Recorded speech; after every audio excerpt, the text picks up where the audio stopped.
નમસ્કાર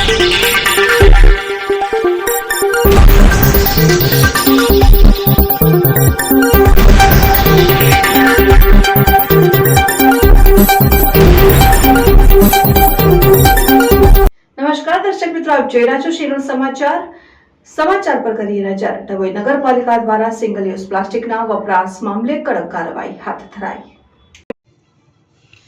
ડભોઈ નગરપાલિકા દ્વારા ઓગસ્ટ માસથી ડભોઈ નગરમાં સિંગલ યુઝ પ્લાસ્ટિકને લઈ પ્રતિબંધ જાહેર કરાયો છે, છતાં કેટલાક દુકાનદારો અને વેપારીઓ સિંગલ યુઝ પ્લાસ્ટિકનો વેપાર કરતા હોય। ડભોઈ પાલિકા દ્વારા અગાઉ મોટો જથ્થો ઝડપી પાડ્યો હતો અને 1,02,000નો દંડ કરાયો હતો। તે વેપારીની દુકાન સીલ કરવાની કાર્યવાહી કરતા સિંગલ યુઝ પ્લાસ્ટિક વપરાશ કરતા અને વેપાર કરતા વેપારીઓમાં ફફડાટ વ્યાપ્યો છે। ડભોઈ નગરપાલિકા દ્વારા સિંગલ યુઝ પ્લાસ્ટિક પ્રતિબંધને લઈને નગરના જુદા જુદા વિસ્તારોમાં ચેકિંગ હાથ ધરાઈ રહ્યું છે।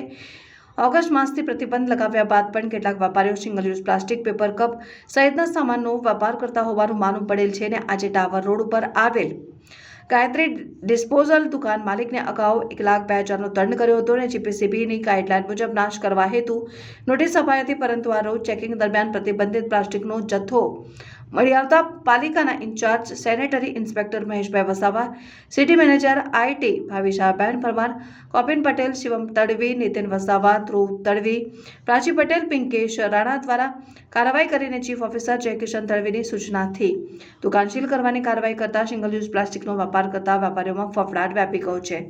રિપોર્ટર મિત માછી, શિરોડ સમાચાર ન્યૂઝ, ડભોઈ।